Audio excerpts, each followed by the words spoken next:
Fala, meus amigos. Olha eu aqui de novo. E hoje o papo é sério, porque a gente vai mergulhar em um filme que muita gente pediu. Muita gente mesmo. Sim, eu tô falando de Busca Implacável 2. E já vou avisando. Esse aqui é aquele tipo de sequência que divide opiniões. Então segura aí porque eu vou falar tudo.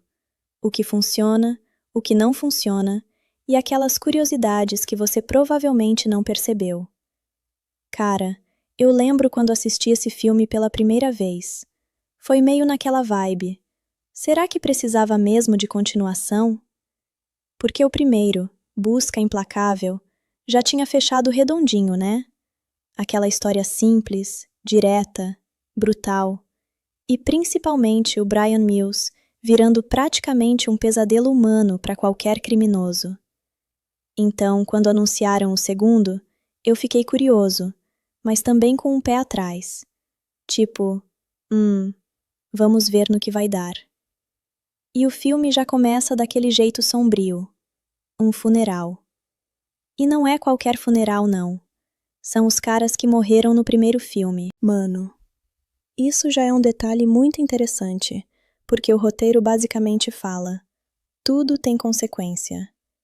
E aqui entra o nosso vilão, Murad Krasniqi, que é o pai de um dos caras que o Brian matou. E aí você já sente o clima. Não é só vingança genérica, é pessoal. E eu gosto disso, tá? Porque dá uma camada a mais. Não é só vilão quer dominar o mundo. É um pai que perdeu o filho. Só que ao mesmo tempo, e aqui já entra a minha opinião, o filme tenta humanizar o cara, mas não desenvolve tanto quanto poderia. Fica meio no meio do caminho, sabe? Aí a gente corta pra vida do Brian. E mano, isso é uma coisa que eu curto muito nessa franquia. Ele não é só um cara que sai quebrando tudo. Ele tenta ser um pai normal. E aí entra a Kim Mills, que continua aquela mistura de filha protegida, mas tentando ter independência.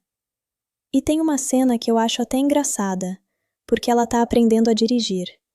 E sério, quem nunca passou por isso? Eu mesmo, quando fui aprender, quase subi na calçada umas 3 vezes.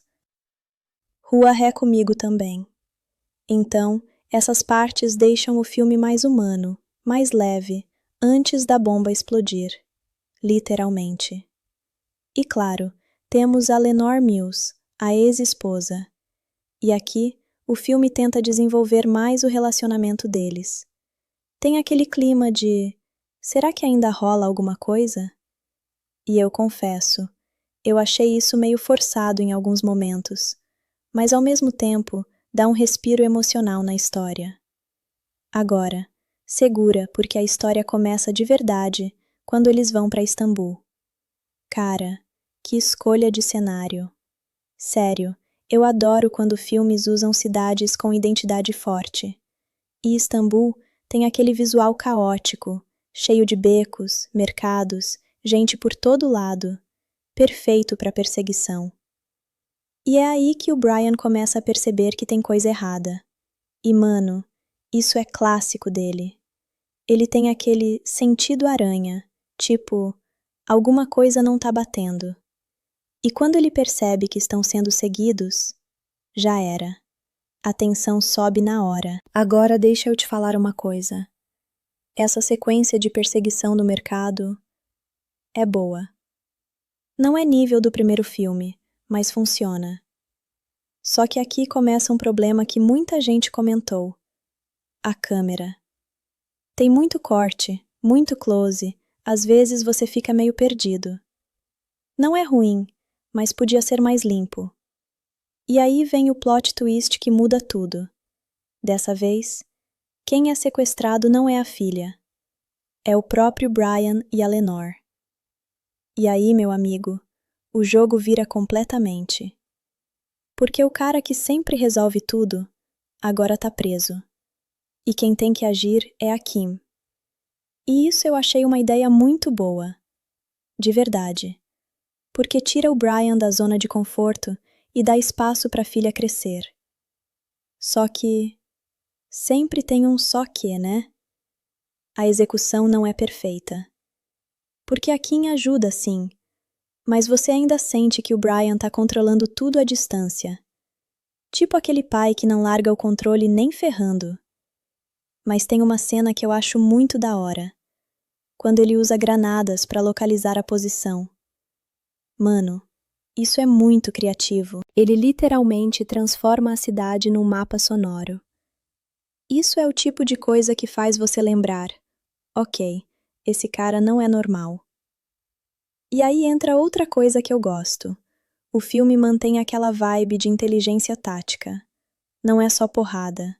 É estratégia, improviso, leitura de ambiente. Só que, ao mesmo tempo, as lutas não têm o mesmo impacto do primeiro filme. E isso é fato. No primeiro, cada golpe parecia pesado. Aqui, às vezes parece mais coreografado, menos visceral. E eu acho que isso acontece porque o Liam Neeson já estava mais velho, e o filme tenta compensar com edição rápida. Funciona? Mais ou menos. Agora vamos falar do vilão de novo, o Murad. Cara, eu gosto da motivação dele, mas faltou presença.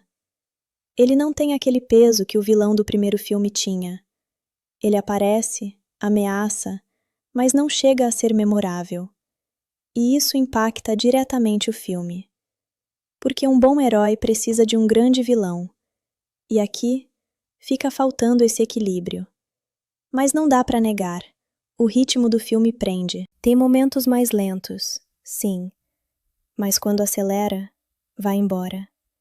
Principalmente no terceiro ato, quando o Brian começa a caçar geral. E, mano, tem uma coisa que eu preciso falar. O Brian é praticamente invencível aqui.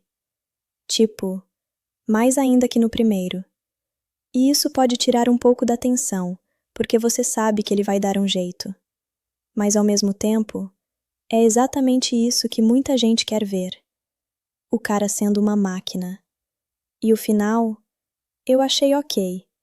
Não é explosivo, não é surpreendente, mas fecha a história. E tem aquele momento mais leve, com a família reunida, que tenta trazer um sentimento de tá tudo bem agora. Só que a gente sabe, nunca tá tudo bem por muito tempo nesse universo. Então, resumindo tudo pra vocês, sem enrolar.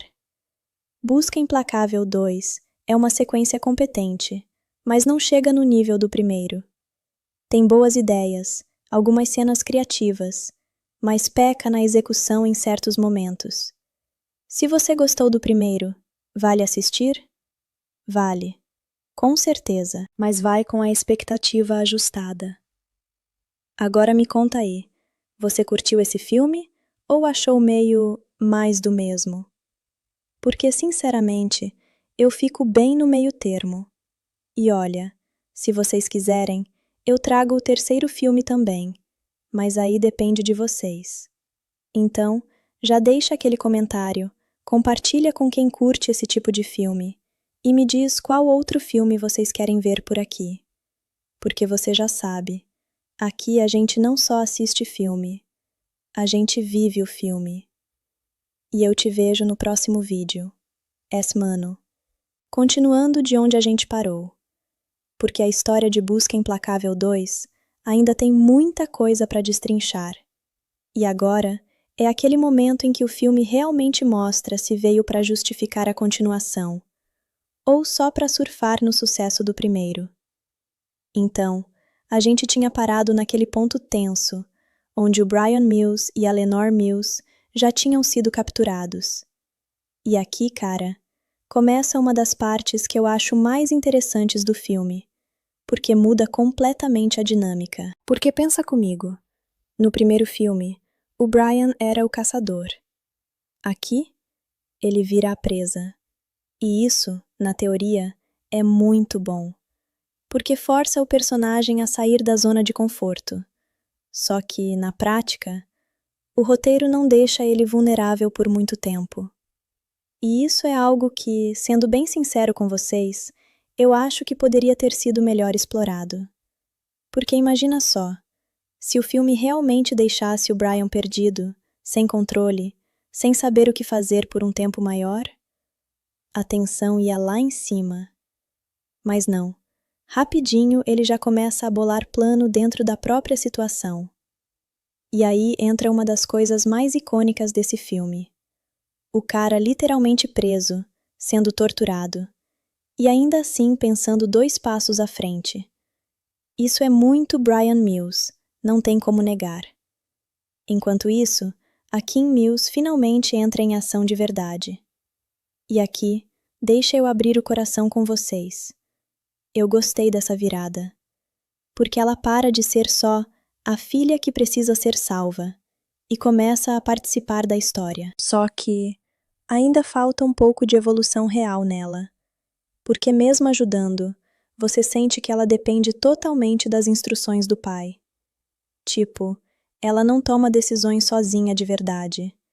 Mas ainda assim, tem cenas que funcionam muito bem. Principalmente aquela em que o Brian liga para ela escondido e começa a dar instruções super específicas. Mano, aquilo ali dá uma tensão absurda. Porque não é só, vai até tal lugar. Não. É tipo, mede distância, conta passos, usa mapa. É quase uma aula de sobrevivência urbana. E aí vem a famosa cena das granadas que eu mencionei antes. E agora vamos aprofundar nela porque merece.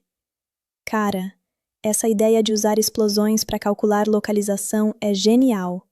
Sério mesmo. É o tipo de coisa que você para e pensa, ok, isso é muito criativo. Não é só ação por ação, tem raciocínio ali. E a forma como o Brian guia a Kim é quase como se ele estivesse jogando um jogo de estratégia em tempo real. Só que com a vida deles em jogo. Agora, deixa eu te falar uma coisa que talvez você não tenha reparado. Essa sequência também mostra o quanto o Brian confia nela. Mesmo sendo super controlador, ele literalmente coloca tudo nas mãos dela naquele momento. E isso, narrativamente, é importante. Porque cria uma ponte emocional entre os dois. Só que, ao mesmo tempo, o filme não aprofunda isso depois. É tipo, acontece, funciona e seguimos para a próxima cena. E aí a gente volta para os vilões. O Murad Krasniqi continua com aquele discurso de vingança. E, cara, eu fico meio dividido aqui. Porque, por um lado, dá para entender a dor dele. Mas, por outro, o filme não faz você realmente sentir isso. Ele fala mais do que mostra. E cinema, você sabe, é sobre mostrar. Agora vamos falar da Istambul de novo, porque ela vira praticamente um personagem nessa parte do filme. As ruas apertadas, os telhados, os mercados, tudo vira ferramenta na fuga da Kim.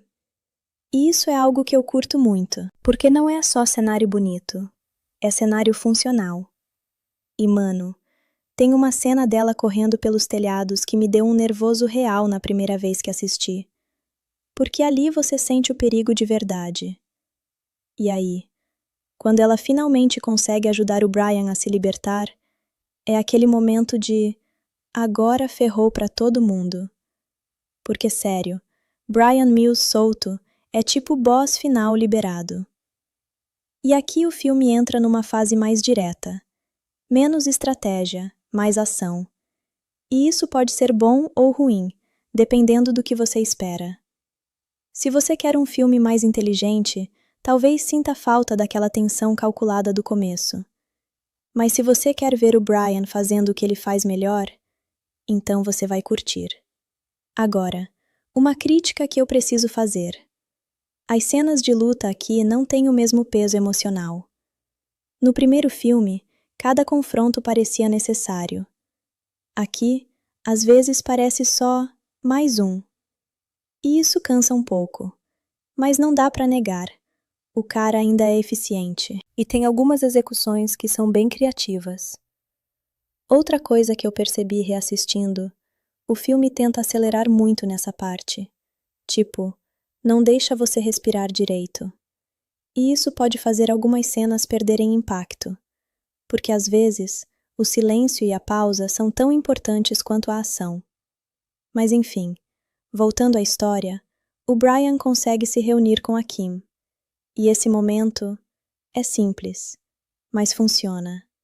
Porque depois de tudo, você só quer ver os dois juntos e seguros. Só que, claro, ainda não acabou. Porque a Lenore Mills ainda está em perigo. E isso leva a gente para a próxima fase do filme, que, na minha opinião, é onde ele tenta recuperar aquele peso emocional. Mas aí eu já vou deixar para a próxima parte, porque tem muita coisa para falar, principalmente sobre o confronto final e as decisões do Brian. Então já fica aí comigo, porque a história ainda não terminou, e o melhor, ou o mais polêmico, ainda tá por vir. E me diz aí, até agora, você acha que essa sequência tá à altura do primeiro filme? Ou já começou a cair um pouco? Porque olha, a partir daqui, o filme vai dividir ainda mais opiniões. E eu te encontro no próximo trecho. Agora sim, se você chegou até aqui comigo, é porque tá realmente mergulhado em Busca Implacável 2. E olha, é daqui pra frente que o filme começa a testar mesmo a nossa paciência. E ao mesmo tempo, entrega algumas das cenas mais intensas. Então respira, porque a situação agora é crítica. O Brian Mills já conseguiu se libertar, já se reuniu com a Kim Mills, mas ainda tem um problema gigante. A Lenore Mills continua nas mãos dos sequestradores. E aqui, mano, entra uma coisa que eu achei interessante. O Brian, mesmo sendo aquele cara frio, calculista, você percebe que quando se trata da Lenore, ele muda um pouco. Não é só missão, é pessoal de um jeito diferente. E isso dá um peso maior para a história, porque agora não é só resgatar alguém, é tipo, não perder de novo.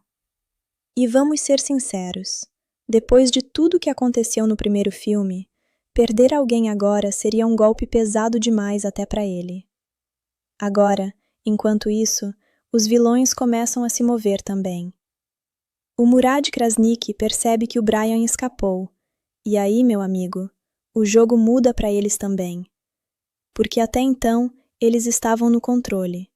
Mas agora, eles sabem exatamente com quem estão lidando. E isso cria uma tensão interessante, porque pela primeira vez, o medo muda de lado. Só que, sendo bem honesto, o filme não explora esse medo dos vilões como poderia. Imagina só se mostrasse mais o desespero deles, tipo, cara, a gente mexeu com o cara errado. Ia ser muito mais impactante. Mas enfim, seguimos. E aí começa a parte da busca pela Lenore. E aqui o filme entra num modo mais investigativo, mais tático de novo. O que pra mim é um ponto positivo.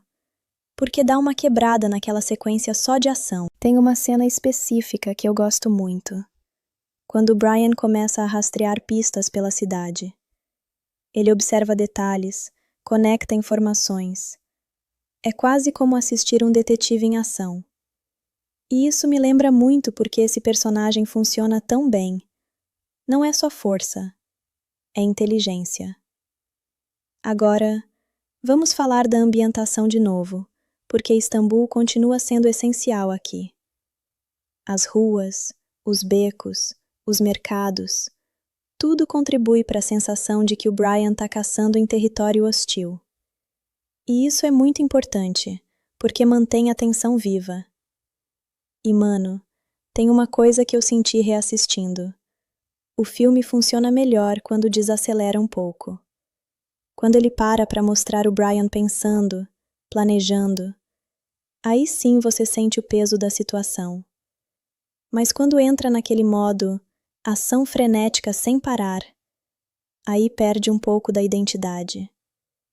Agora, chega um momento em que o Brian finalmente se aproxima do local onde a Lenore está sendo mantida. E aqui, velho, é clássico. Silêncio. Observação. Movimento calculado. Essa é a essência do personagem. E eu gosto muito dessas cenas mais stealth, porque elas mostram que ele não precisa sair atirando o tempo todo. Mas claro, eventualmente tudo vira caos, e aí temos confrontos diretos. E de novo, eficientes, mas não memoráveis. E eu sei que tô batendo nisso, mas é porque faz diferença. No primeiro filme você lembrava das cenas. Aqui, algumas passam meio batido. Mas beleza, seguimos porque o momento importante tá chegando. O Brian finalmente encontra a Lenore. E cara, essa cena tem um peso emocional interessante. Porque ela tá ferida, vulnerável. E pela primeira vez você vê o Brian meio abalado. Não muito, claro, ele ainda é o Brian, mas dá pra perceber. E isso humaniza o personagem. Só que, ao mesmo tempo, o filme resolve tudo rápido demais. Tipo, não deixa esse momento respirar. E isso é um padrão dessa sequência, infelizmente. Agora, enquanto eles tentam escapar, o filme entra numa fase de perseguição e confronto final. E aqui, mano, é onde a coisa fica mais intensa. Porque o Murad Krasniqi ainda tá na jogada. E ele não vai desistir fácil. E aqui eu queria muito que o confronto entre ele e o Brian fosse mais desenvolvido. Porque pensa comigo, é vingança contra vingança. Dor contra dor. Tinha tudo para ser um duelo memorável. Mas o filme resolve isso de forma meio rápida demais. E isso me incomodou um pouco. Agora, tem uma coisa interessante nesse momento. O Brian tenta quebrar o ciclo de violência. Sim, isso mesmo. Ele basicamente dá uma chance pro Murad parar, para não continuar esse ciclo de vingança infinita. E isso é muito forte, se você parar para pensar. Porque vindo de um cara que matou um monte de gente, isso mostra evolução. Mas claro, não seria um filme de ação se tudo terminasse em conversa. E o que acontece depois é consequência direta disso. E eu não vou mentir, essa parte divide opiniões. Tem gente que acha coerente, tem gente que acha que foi meio forçado. Eu fico no meio de novo. Agora, depois disso tudo, o filme começa a desacelerar. E a gente entra naquele momento pós-caos. Sabe quando tudo explode, resolve, e aí vem o silêncio? É exatamente isso. E aí temos aquele fechamento mais leve, mais familiar. E cara, eu acho importante. Porque depois de tanta tensão, você precisa desse respiro. Mas ao mesmo tempo, não é tão marcante quanto poderia ser. E isso resume bem Busca Implacável 2 como um todo. É um filme bom, mas que poderia ser muito melhor. Tem ideias interessantes, momentos fortes, mas falta consistência. E, principalmente, falta aquele impacto que o primeiro teve. Mas ainda assim, não dá pra dizer que é ruim. É aquele filme que você assiste, se diverte, mas talvez não volte tantas vezes. E agora eu quero saber de você. Essa parte final funcionou pra você? Ou você também sentiu que faltou algo? Porque, sinceramente, eu saí do filme com aquela sensação de foi legal, mas podia ser mais. E olha, ainda tem algumas curiosidades e detalhes que eu quero comentar com você. Então fica comigo, porque no próximo trecho a gente vai além da história. A gente vai falar do que tá por trás dela. E aí sim, o papo fica ainda mais interessante. Agora, meu amigo, é aqui que a gente sai um pouco da história de Busca Implacável 2 e começa aquele papo que, sinceramente, eu mais gosto de fazer com vocês, que é olhar por trás do filme. Porque uma coisa é assistir, outra coisa é entender o que rolou nos bastidores, nas decisões, no porquê esse filme é do jeito que é. E olha, aqui tem muita coisa interessante. Primeiro, vamos falar de uma mudança que muita gente nem percebeu, mas faz uma diferença gigante. A direção. O primeiro filme foi dirigido pelo Pierre Morel. E cara, isso explica muita coisa.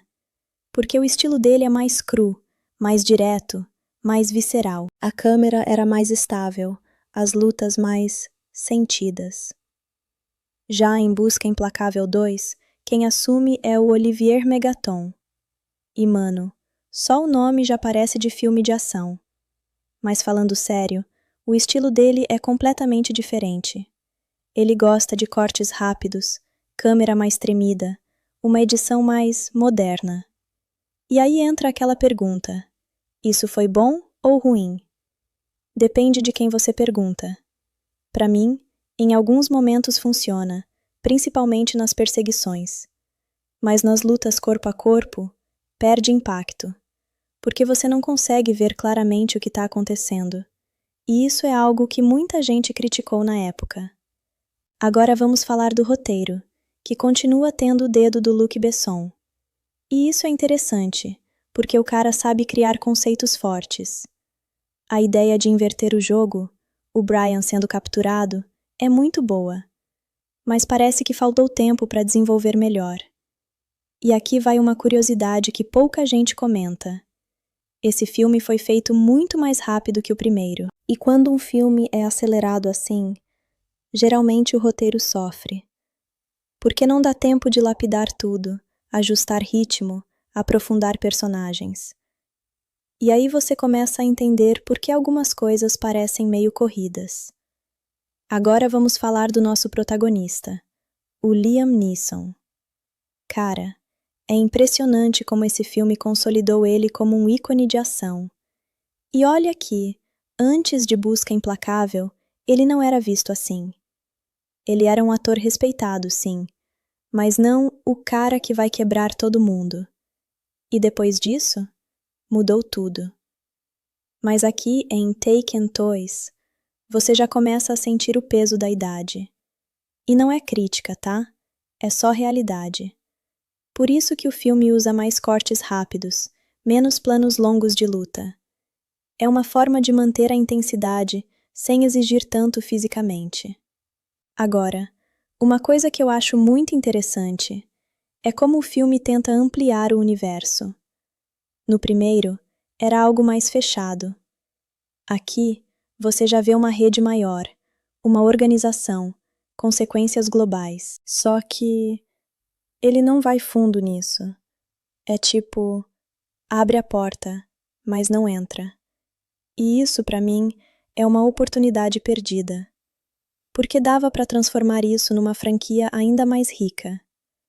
Agora deixa eu te contar uma coisa curiosa sobre as gravações em Istambul. Nem todas aquelas cenas foram gravadas lá de verdade. Sim, mano.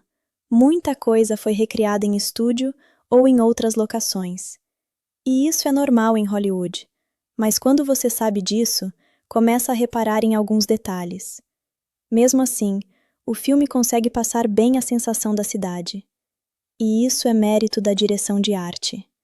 Agora, vamos falar da recepção, porque aqui o bicho pega. O filme não foi tão bem recebido pela crítica.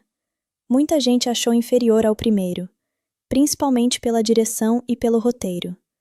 Mas o público curtiu. E isso é algo que sempre acontece com esse tipo de filme. A crítica analisa técnica, profundidade. O público quer emoção, ação, entretenimento. E nesse ponto, o filme entrega. Agora, uma opinião bem pessoal minha. Eu acho que Busca Implacável 2 sofre daquele problema clássico de sequência. Tentar ser maior em vez de ser melhor. Mais ação, mais explosão, mais escala. Mas às vezes, o que fez o primeiro funcionar foi justamente ser simples e direto. E isso é uma lição interessante para qualquer filme. Nem sempre maior é melhor. Agora, tem uma coisa que eu preciso elogiar. A relação entre o Brian e a Kim. Mesmo com todas as falhas, ela evolui. Não tanto quanto poderia, mas evolui. E isso é importante para manter o público conectado. Porque no fim das contas, não é só sobre ação, é sobre personagens. Agora deixa eu te perguntar uma coisa. Você também sentiu que esse filme tentou fazer muita coisa ao mesmo tempo? Porque para mim, parece isso. Ele quer ser mais emocional, mais grandioso, mais intenso, mas acaba não sendo excelente em nenhum desses pontos. Ainda assim, é um filme que entretém. E às vezes, mano, isso já é o suficiente. Agora segura aí, porque no próximo trecho eu quero entrar em detalhes que quase ninguém comenta. Coisas pequenas, mas que mudam completamente a forma como você enxerga o filme. E depois disso, você nunca mais vai assistir Busca Implacável 2 do mesmo jeito. Então fica comigo, porque o melhor ainda tá vindo.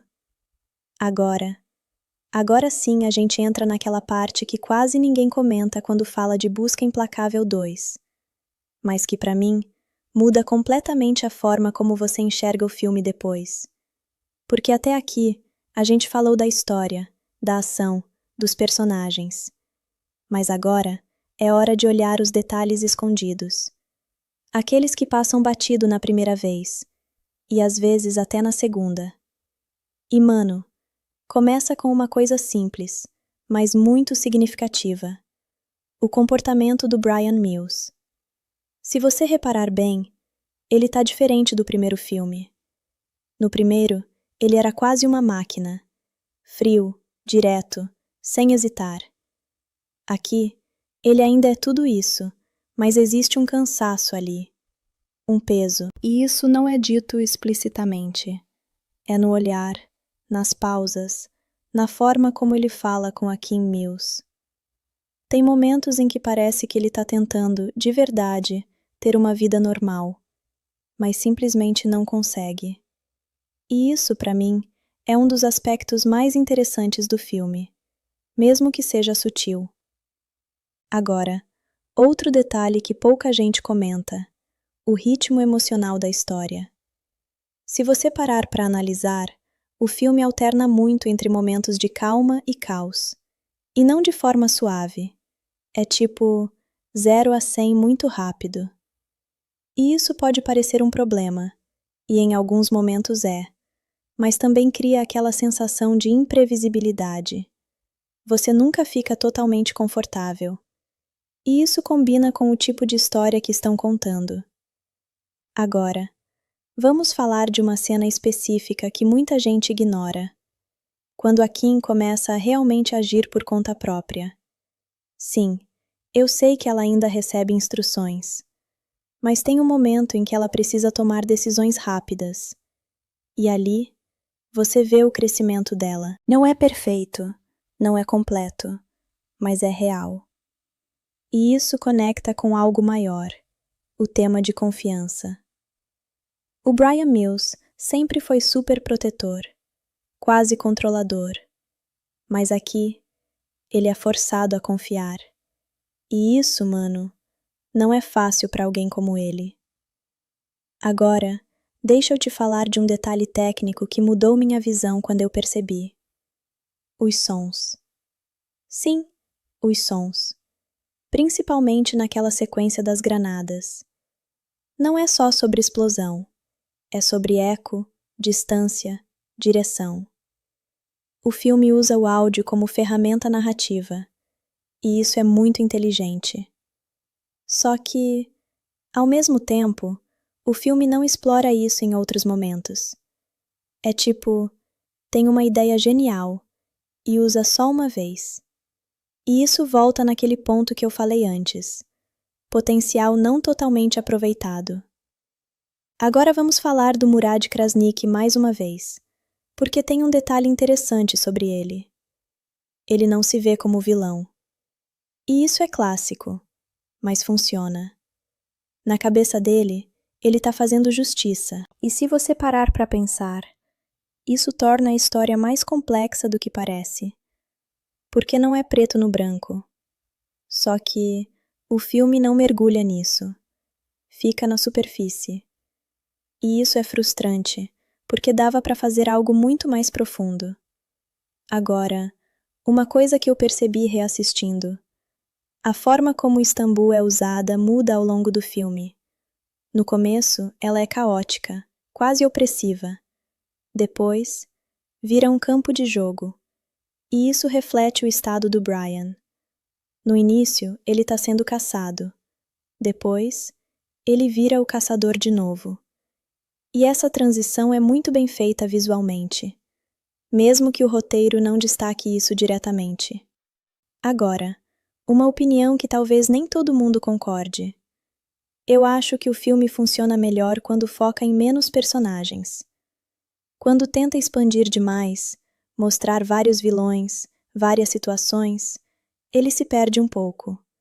Mas quando volta para o básico, Brian, Kim, Lenore, aí ele brilha mais.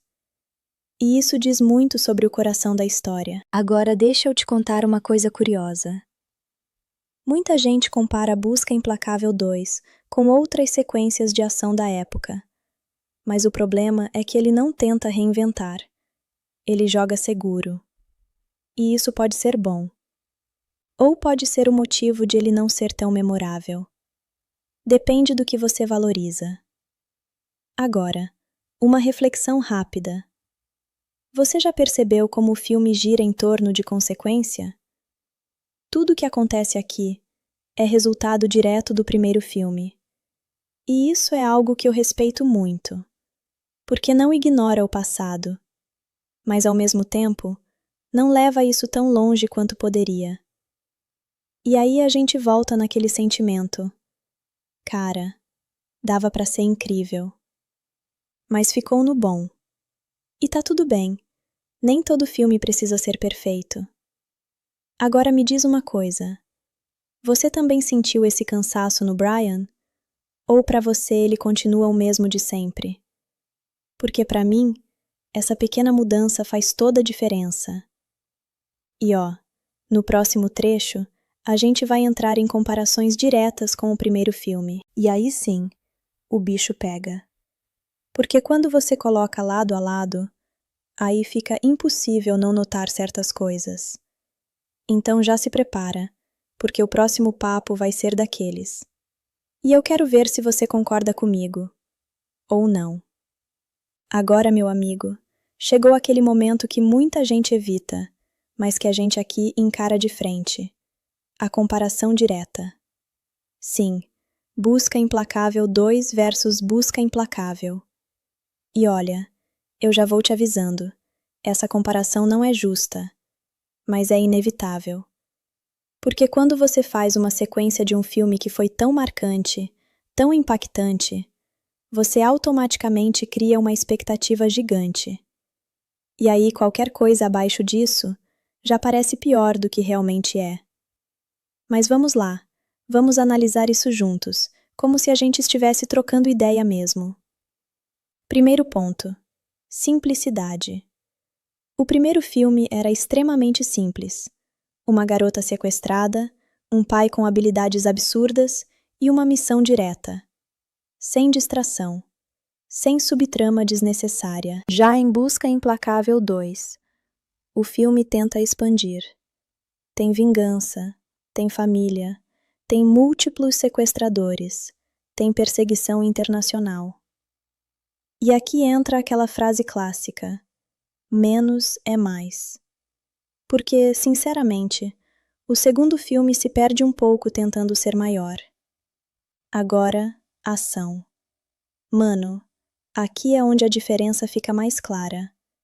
No primeiro filme, cada cena de ação tinha impacto. Você sentia o peso dos golpes. Era seco, direto, brutal. Já no segundo, a ação é mais rápida, mais cortada. E isso tem muito a ver com a mudança de direção, como eu falei antes. Não é que seja ruim, mas não tem o mesmo impacto emocional. Você assiste, mas não sente da mesma forma. E isso faz muita diferença. Agora vamos falar do Brian Mills. No primeiro filme, ele era quase uma lenda surgindo. Você não sabia exatamente do que ele era capaz, e cada cena revelava algo novo. Aqui, você já sabe. E isso tira um pouco do mistério, mas ao mesmo tempo, adiciona outra coisa: expectativa. Você espera que ele resolva tudo, e ele resolve. Talvez até fácil demais. Agora, aqui em Mills. Aqui eu acho que o segundo filme acerta mais, porque ela participa mais, evolui, mesmo que não totalmente. No primeiro, ela era basicamente o objetivo. Aqui, ela vira parte da solução. E isso é importante. Já a Lenore Mills, cara, sendo bem direto, ela funciona mais como motivação do que como personagem. E isso não muda muito entre os dois filmes. Mas aqui, pelo menos, tentam dar mais espaço emocional para ela. Agora, o vilão. E aqui, não tem como fugir. O Murad Krasniqi simplesmente não tem o mesmo impacto que os antagonistas do primeiro filme. E isso pesa muito. Porque um bom vilão eleva o herói. E quando isso não acontece, o filme perde força. Agora vamos falar de tensão. No primeiro filme, você ficava tenso o tempo todo, porque parecia que qualquer erro podia dar ruim. Aqui, nem tanto, porque o Brian parece mais invencível ainda. E isso reduz o risco. E sem risco, a tensão diminui. Simples assim. Agora, uma coisa que eu preciso elogiar no segundo filme. A ideia de inverter o jogo. O caçador virar presa. Isso é muito inteligente. Só que, como eu já falei, não é explorado ao máximo. Mas ainda assim, é um ponto positivo. Agora, ambientação. Os dois filmes fazem isso bem, mas de formas diferentes. O primeiro usa Paris de forma mais fria, mais distante. Já Istambul, em Busca Implacável 2, é mais caótica, mais viva. E isso combina com o tom do filme. Então aqui, empate. Agora, impacto geral. E aqui vai minha opinião sincera.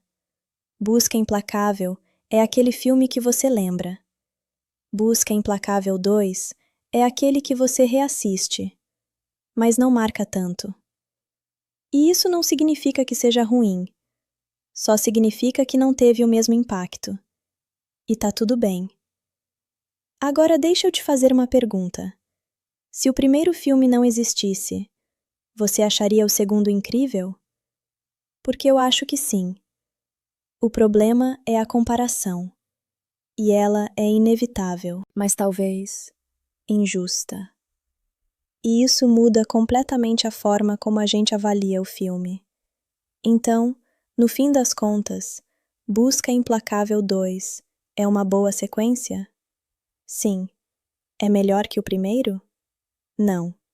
Mas ainda entrega entretenimento, ação e aquele personagem que a gente gosta de ver em ação. E às vezes, é isso que importa. Agora segura aí, porque no próximo trecho a gente vai entrar em algo ainda mais interessante. E se? Sim, vamos brincar com possibilidades. E aí, meu amigo, a história poderia ser completamente diferente. E eu quero muito saber o que você acha dessas ideias. Então fica comigo, porque o próximo papo vai mexer com a sua cabeça. Agora chegou aquela parte que eu particularmente amo fazer aqui no canal. O famoso e se? Porque depois de assistir Busca Implacável 2 com calma, analisando tudo, fica impossível não pensar em como esse filme poderia ter sido ainda melhor com algumas mudanças. E não tô falando de mudar tudo. O filme tem uma base boa, mas às vezes, pequenos ajustes fazem uma diferença gigante. Então vem comigo, porque agora a gente vai viajar um pouco nessas possibilidades. Primeiro, e se? E já começa forte. E se o Brian Mills tivesse ficado capturado por mais tempo? Sério, pensa nisso. No filme, ele é capturado. E pouco tempo depois, já começa a reverter a situação. Mas e se não fosse assim? E se a gente realmente visse ele vulnerável?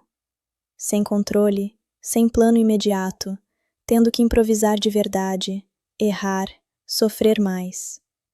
Mano, isso ia aumentar a tensão de um jeito absurdo. Porque aí sim você ia sentir que ele podia perder.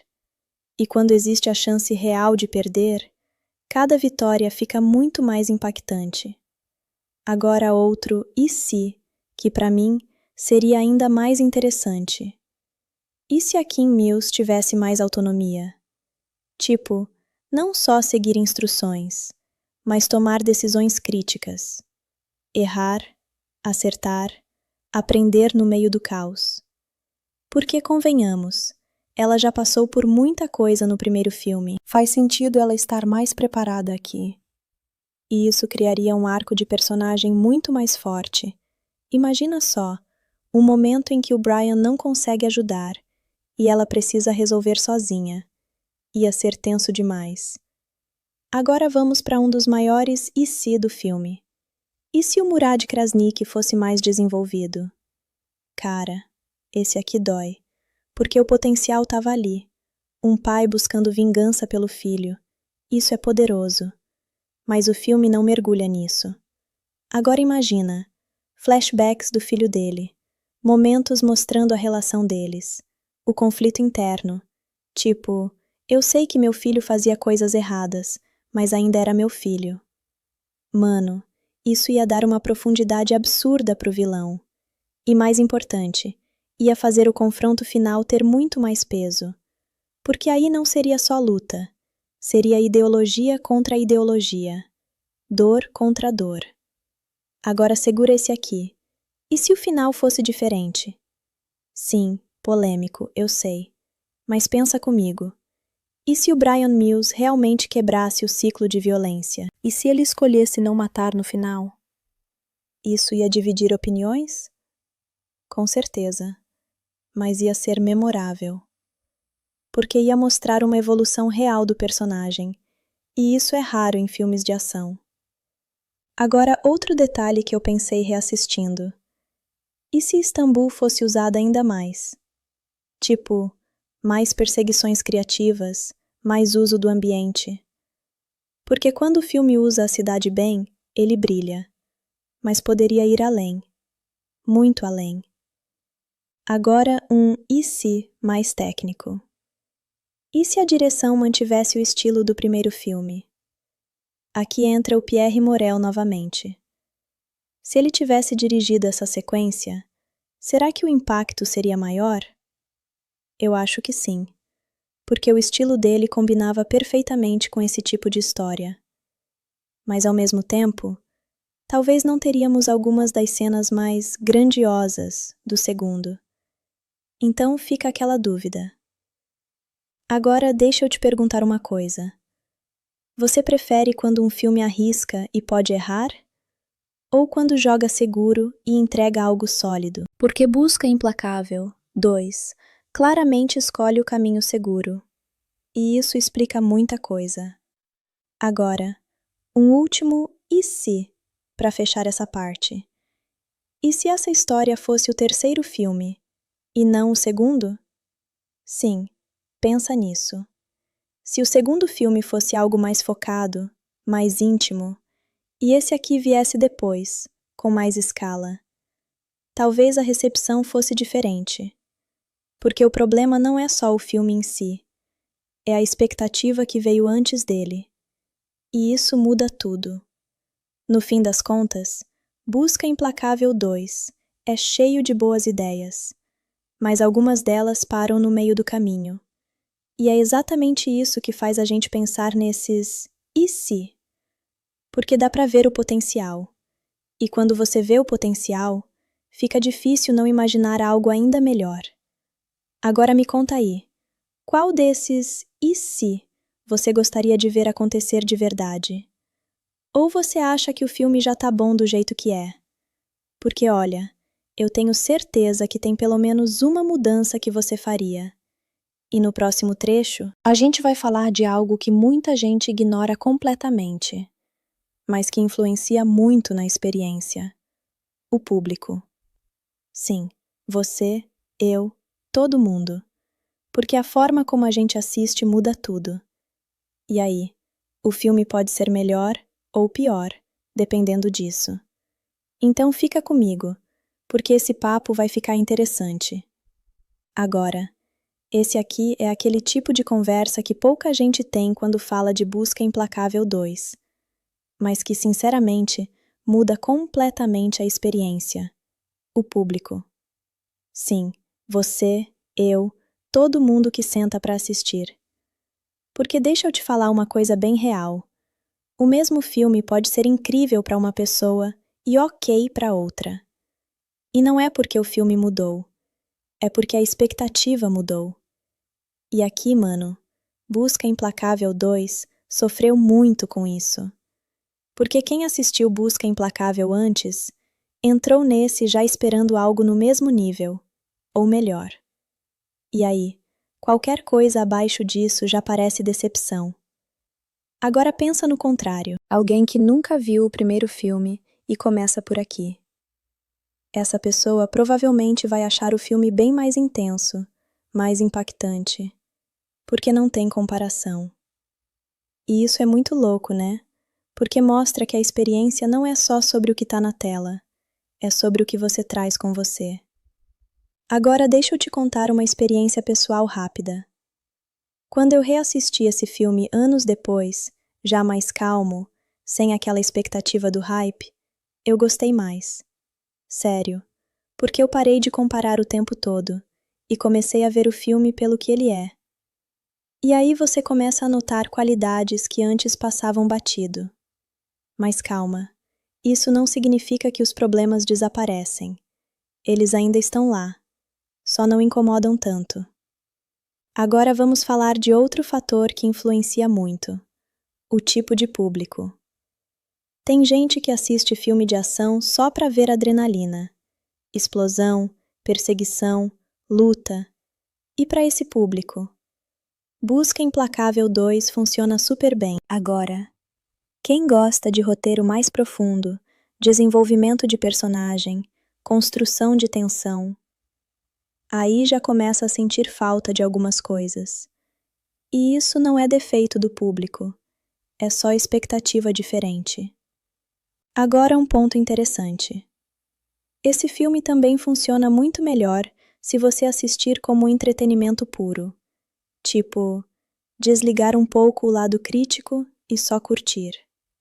Porque quando você começa a analisar demais, aí você percebe as falhas com mais clareza. Mas isso vale para muitos filmes, né? Agora, tem outro detalhe que influencia bastante: o momento da sua vida. Sim, isso parece meio filosófico, mas é real. Dependendo do momento em que você assiste, você se conecta mais com certos temas. Por exemplo, a relação entre o Brian Mills e a Kim Mills pode bater diferente dependendo da sua idade, das suas experiências. Se você é pai, por exemplo, esse filme pode ter um peso totalmente diferente. Agora, vamos falar da recepção geral do público. Mesmo com críticas negativas, muita gente gostou. E isso mostra que o filme entregou o básico: entretenimento. E às vezes, isso é tudo que o público quer. Agora deixa eu te fazer uma pergunta direta. Você é do tipo que assiste filme para analisar ou para sentir? Porque isso muda tudo. E Busca Implacável 2 é um exemplo perfeito disso. Se você analisa muito, vai ver as falhas. Se você só sente, vai curtir mais.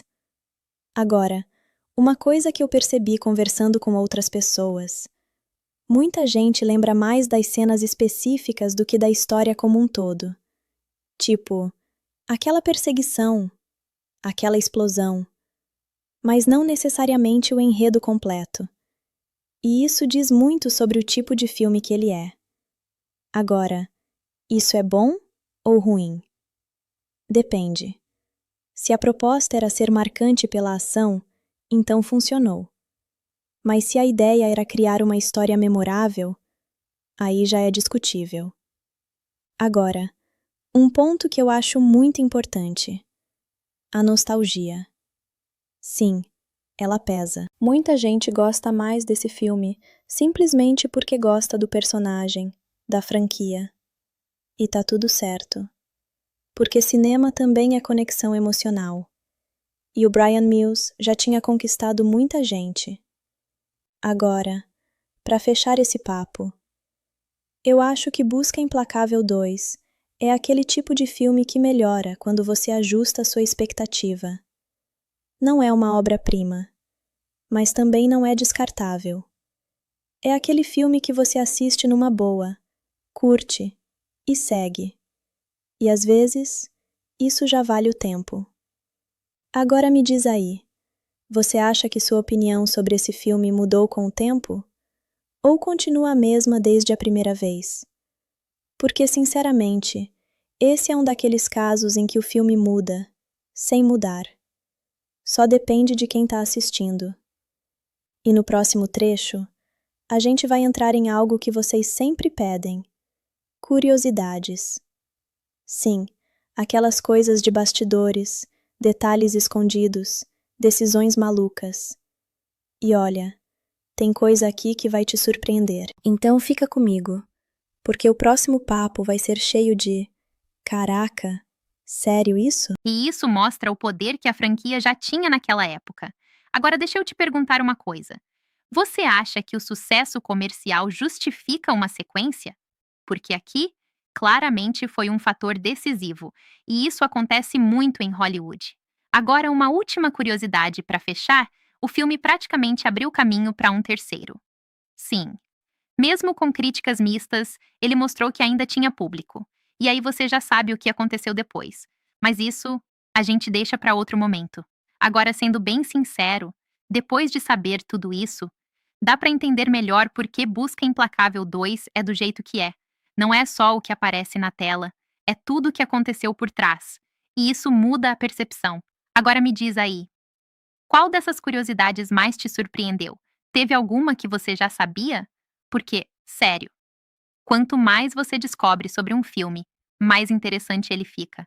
E ó, no próximo trecho, a gente vai entrar numa parte que muita gente adora discutir: erros, furos e detalhes estranhos.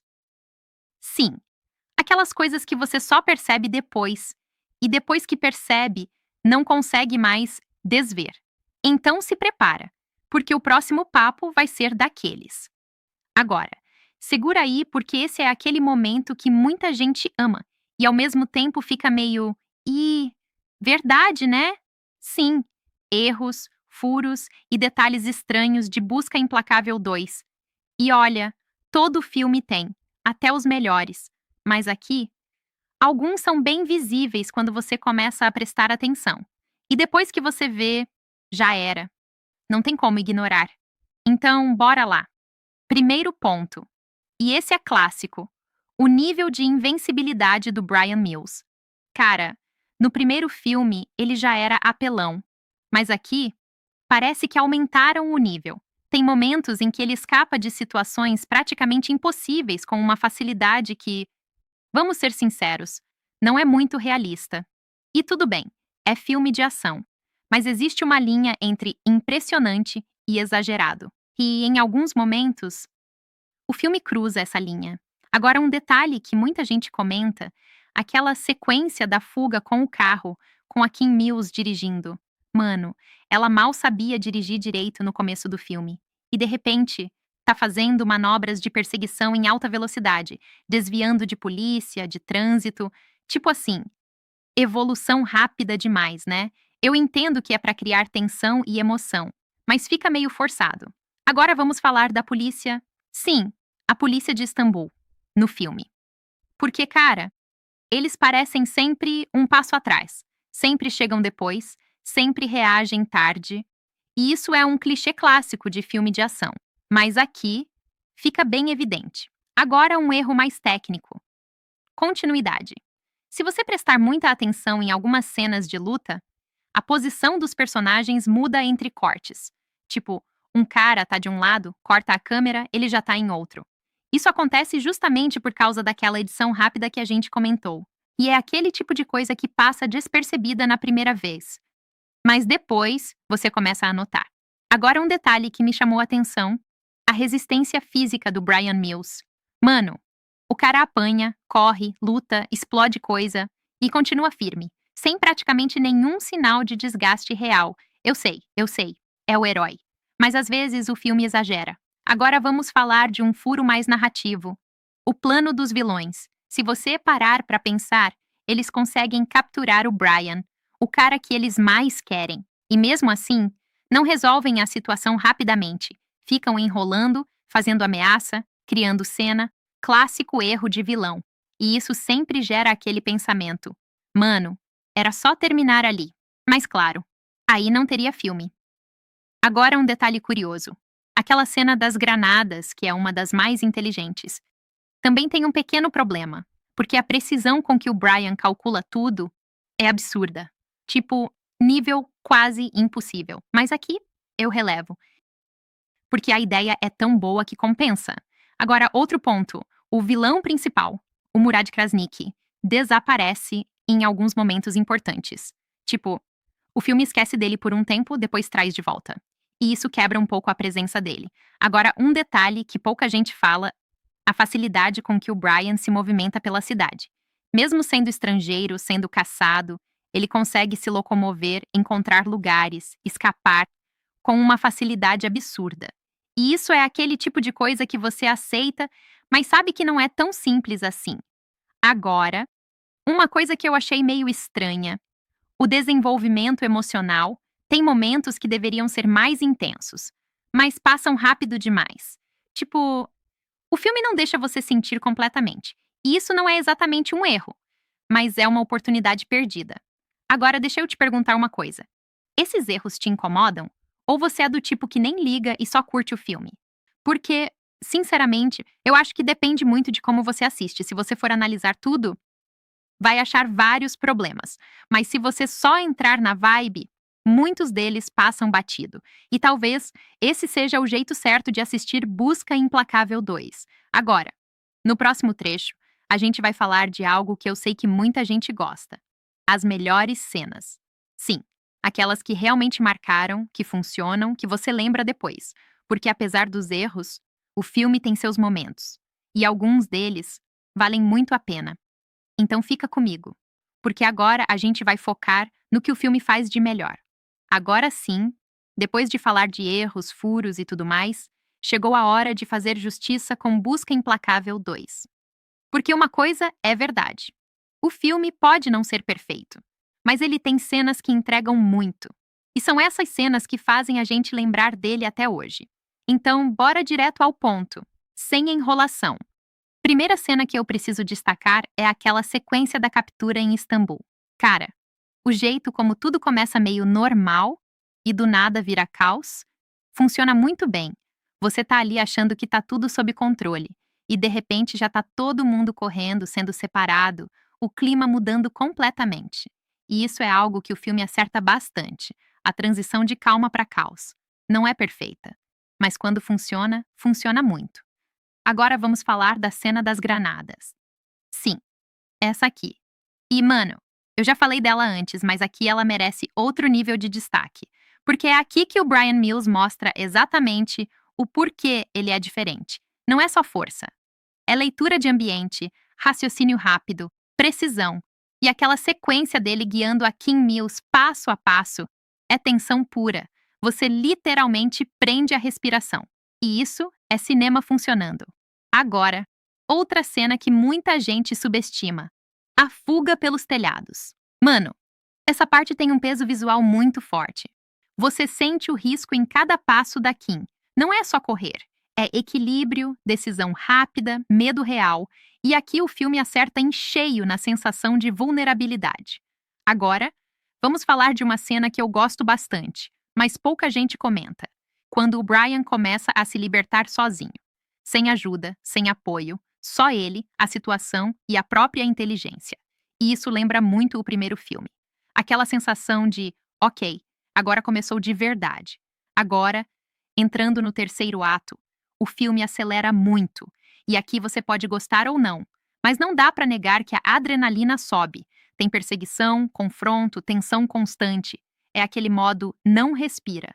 Agora, uma coisa que eu acho interessante: mesmo com edição rápida e câmera tremida, algumas cenas ainda conseguem ser claras emocionalmente, principalmente quando envolve a Lenore Mills, porque ali não é só ação, tem peso emocional, tem família envolvida. Agora, o confronto final. E aqui eu vou ser sincero com vocês. Ele não é o mais complexo, nem o mais profundo, mas ele é satisfatório dentro do que o filme propõe. Tem impacto, tem consequência e fecha o arco principal. Agora, uma coisa que eu preciso elogiar muito nesse filme: ele sabe criar urgência. Mesmo quando o roteiro não é perfeito, você sente pressa. Você sente que algo pode dar errado a qualquer momento. E isso é essencial num filme desse tipo. Agora, deixa eu te falar uma coisa bem honesta. Busca Implacável 2 não é um filme de momentos perfeitos. É um filme de picos. Momentos muito bons, intercalados com momentos ok. Mas esses picos são fortes o suficiente para sustentar a experiência. Agora me diz, qual dessas cenas você mais curtiu? A das granadas, a perseguição, a fuga, porque cada pessoa lembra de uma coisa diferente aqui. E isso já diz muito sobre o filme. Agora, no próximo trecho, a gente vai entrar no clima final do vídeo. Sim, aquele momento de conclusão, opinião final e aquele papo reto que vocês gostam. Porque agora, depois de tudo isso, a pergunta é simples: esse filme vale a pena? E eu vou te responder sem filtro nenhum no próximo. Agora sim, chegamos naquele momento que separa vídeo comum de vídeo que fica na cabeça de quem assistiu até o fim. Hora de falar sem filtro sobre Busca Implacável 2. Vale a pena ou não vale?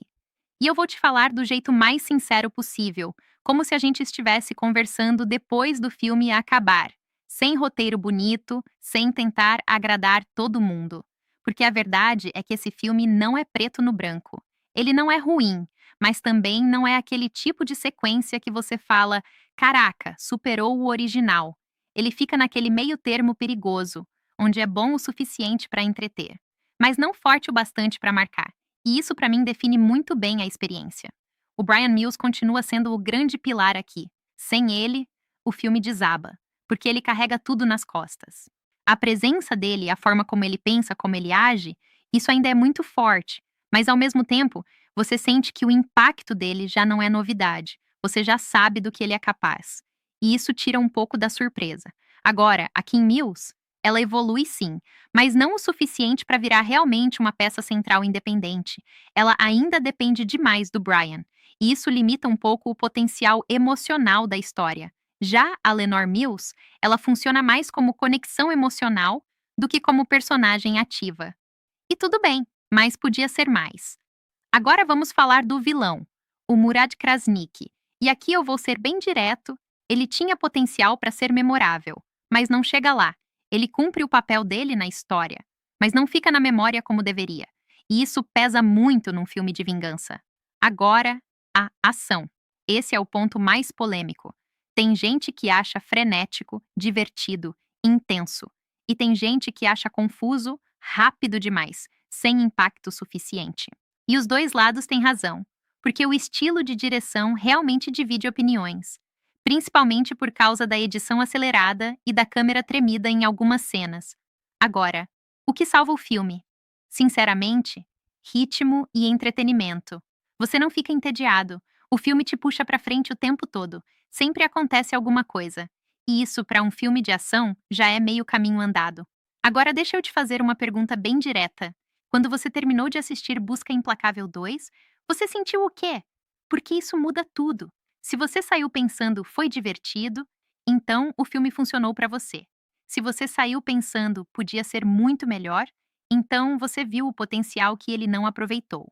E talvez os dois estejam certos. Agora, minha opinião final, bem reta mesmo.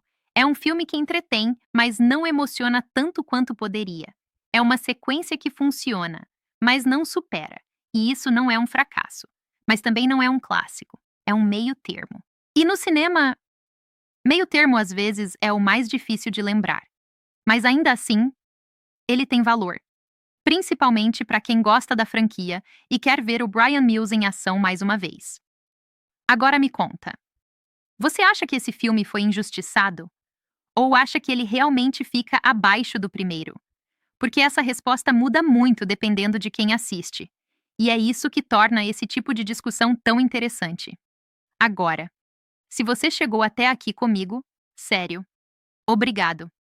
E se vocês quiserem, no próximo vídeo, a gente pode continuar com o terceiro filme. ou até comparar com outras franquias de ação para ver onde ele se encaixa de verdade. Mas isso eu deixo na mão de vocês, porque aqui a conversa continua do jeito que vocês querem. E eu te vejo no próximo vídeo.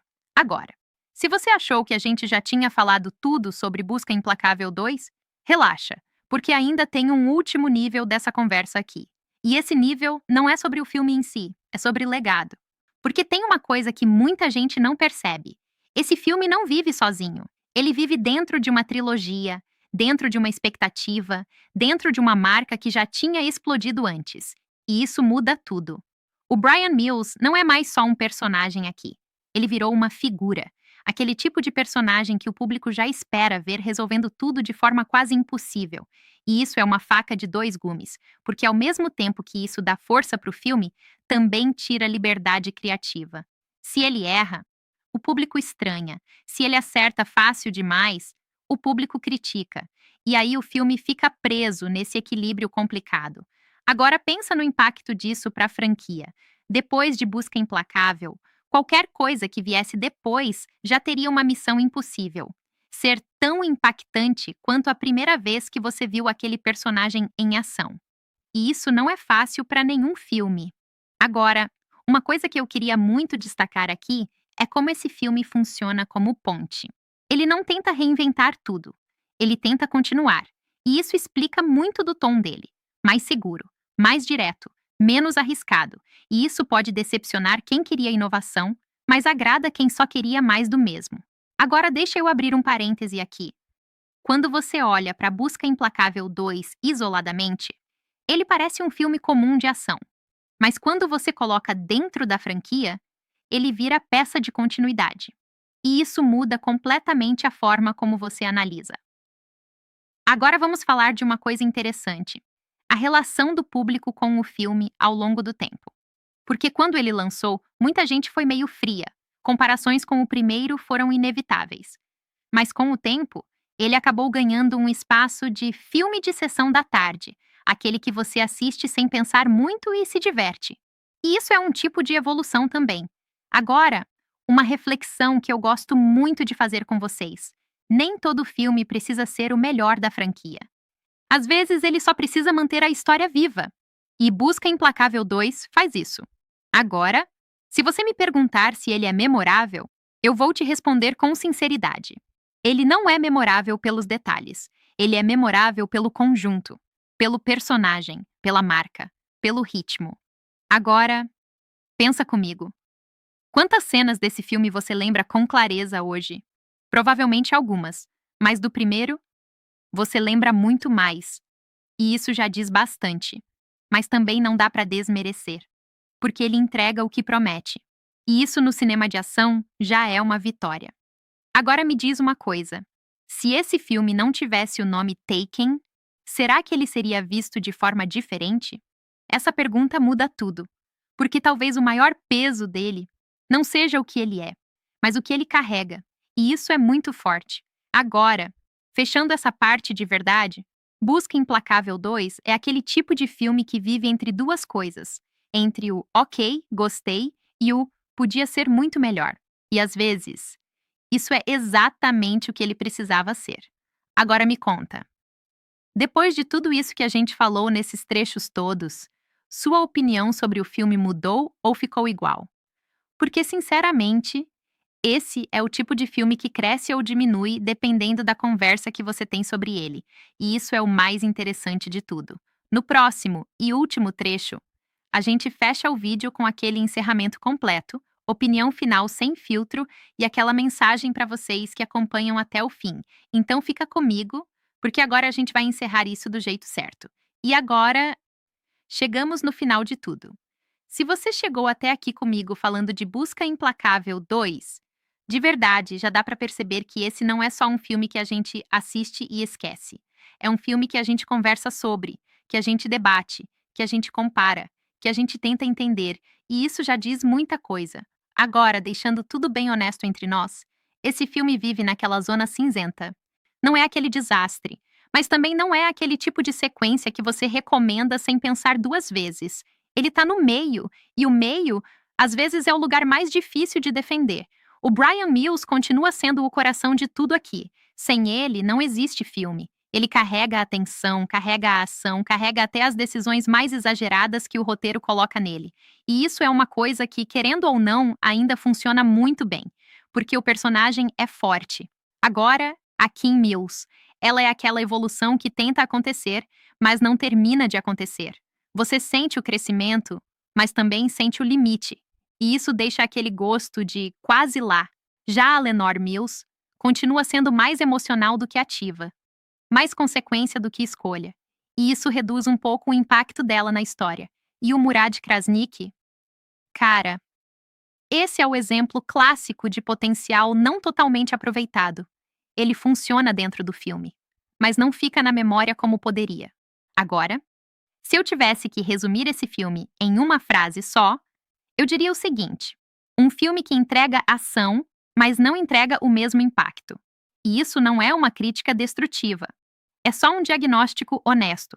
Porque entretenimento ele entrega, adrenalina ele entrega, ritmo ele entrega.